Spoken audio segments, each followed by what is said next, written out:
reading from the foreword to the Shakespeare Songbook by Stephen Orgel. Foreword. Ross Duffin's Shakespeare Songbook presents itself primarily as a practicum providing historically informed settings for the songs and ballads sung or alluded to in Shakespeare, but it has the theoretical and critical implications that go beyond the practical, revealing how deeply Shakespeare's drama is informed by the music of his age and how much we have lost by being unaware of it.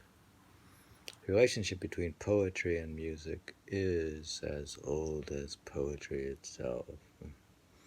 Poems were, from the beginning, described as songs. The oldest epics begun, sing muse. Virgil, reciting the Aeneid, began, Arma verum qua cano. I sing of arms and of the man, not I recite, or tell the story, or least of all I write. Pastoral alcalogues and eulogies pretend to be the songs of primeval shepherds. And even now, long after the classical period, when the relationship between poetry and music is entirely metaphorical at most and analogous, it is nevertheless built into the language. Short poems are still lyrics, though it has been millennial since they were intended to be sung as to a lyre. A sonnet is a sonnet because it has a particular verse form and rhyme scheme, but the name means a song. And short stanzic poems right up through the 20th century can be called song, with no musical setting whatsoever. The connection between even becomes a aesthetic criterion. When we like the language of a poem, we declare it musical. A classic essay by W.G. Wilson Knight called The Othello Music praises the play not for any melodic quality, but for its deployment of imagery, metaphor, or rhetorical devices which Knight considers analogous to orchestration. Music, in such cases, is entirely an aspect of language. But Shakespeare's dramatic poetry, when it is realized on the Elizabethan stage, was also full of real practical music. Often the plays included songs or dance scenes, but even those that did not were framed by music. There were, indeed, for all plays, two kinds of music. Mimetic and non-mimetic. Mimetic music is the music that contributes to the story, sad settings for sad songs, dances for dance scenes, medicinal music to soothe the savage beast, or cure the mad King Lear, or raise the dead Queen Thesa in Pericles.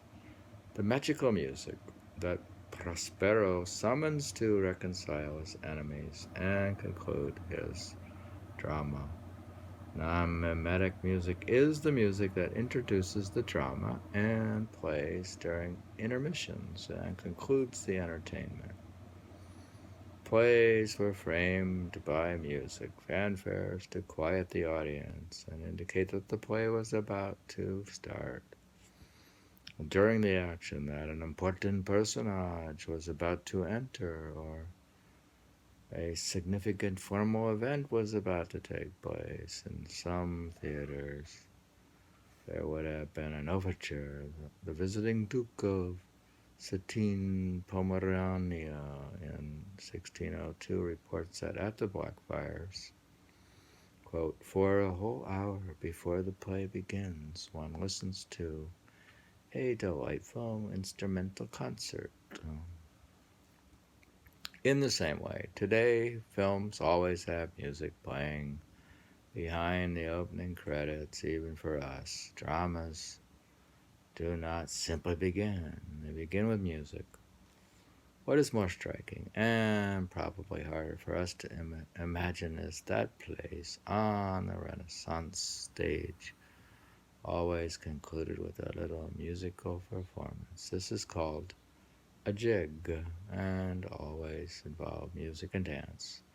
Sometimes it was comic or burlesque, but it could also be dignified and elegant.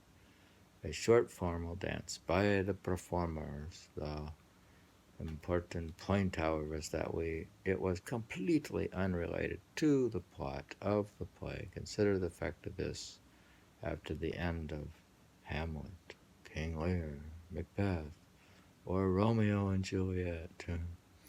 After we have been overwhelmed by the suffering and death of the heroes and heroines, the dead bodies pick themselves up, dust themselves off, and perform the jig.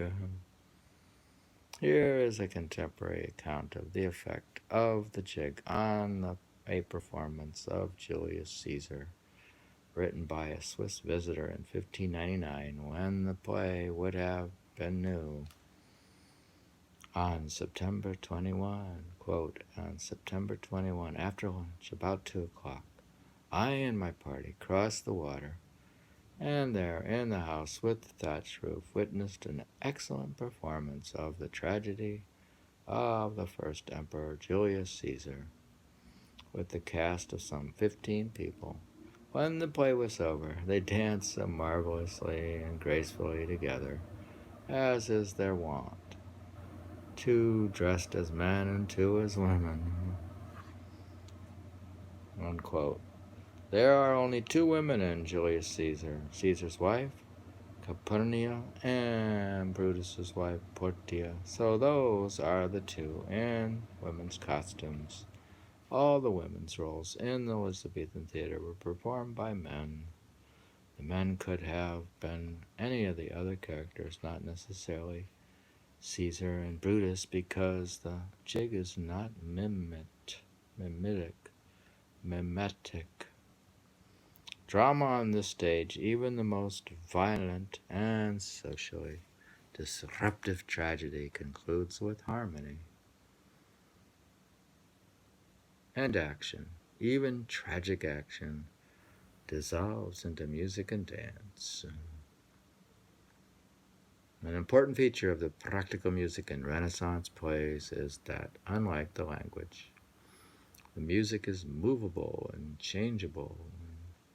The only textural elements designed to be movable and changeable are prologues and epilogues, which are normally rewritten for each revival. Song settings could change whenever a play was revived so that the music would not sound old-fashioned, or new or different songs could be included. There is evidence that the witches' music in Macbeth was augmented after 1609 with music adapted from Ben Jonson's Masque of Queens,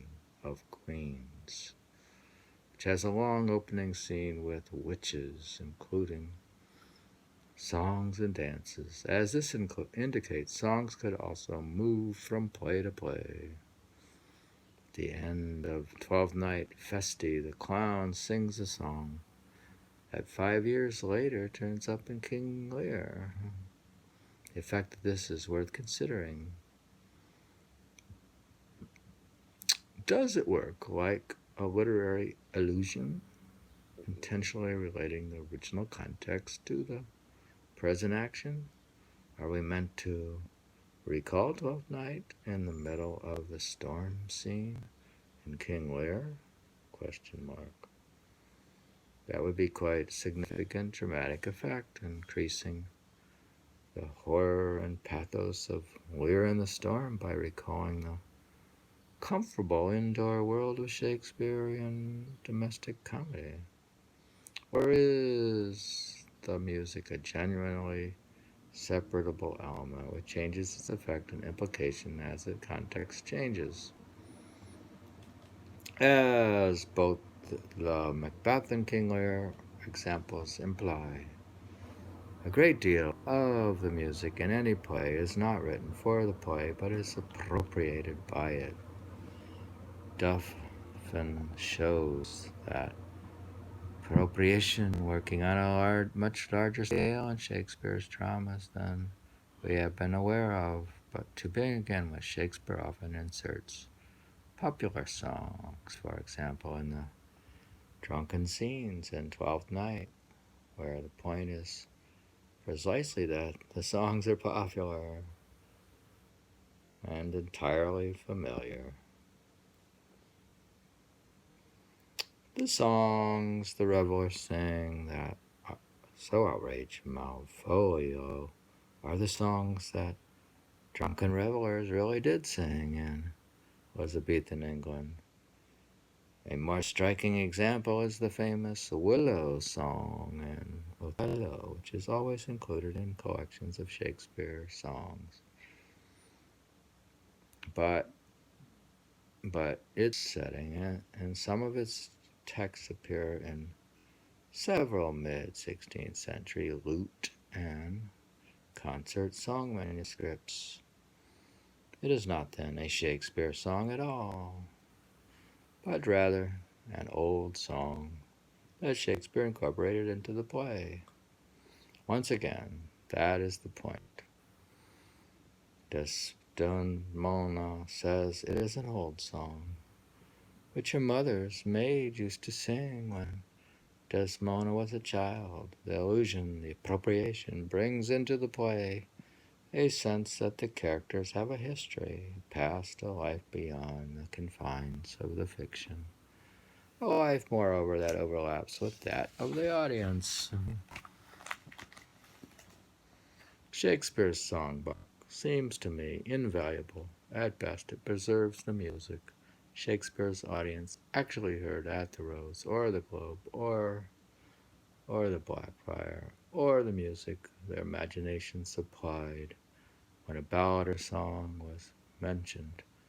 At least, as for example in Duffin's setting, Tell Me Where is Fancy, read from the Merchant of Venice to the tune Full Fathom 5 from the Tempest, provides a perfectly appropriate contemporary setting, which is probably, certainly preferable to modern confections that attempt to sound ancient. More than this, the adaptation of old tunes to new texts is, in its way, authentic enough, in the sense that the recycling of music was entirely nominative. Often the tune came first.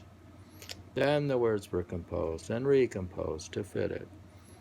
Thus Campion wrote two versions of the air, Never Weather-Beaten Sail, one a love song, the other prayer, with identical settings. Indeed, in some areas of modern musical practice, melodic recycling remains so nominative as to be invisible. The children's song, Twinkle, Twinkle, Little Star, Ba, Ba, Black Sheep, and the alphabet song, as well as the French nursery song, Ah, vous, de madame, are all set to the same melody. The appropriation of the borrowed tune in some instances is unnoticed, and the songs maintain their separate identities. But Duffin shows us more than the practical aspects of Shakespeare's music. He shows the popular songs of the age deeply embedded in the texture of dramatic language itself, though through a multitude of allusions and snatches of lyrics, shows us that music represents a significant element of the imagination of Shakespeare's theater. The dimension of Shakespeare's text is necessarily lost to us, but this book represents a remarkable project of recovery.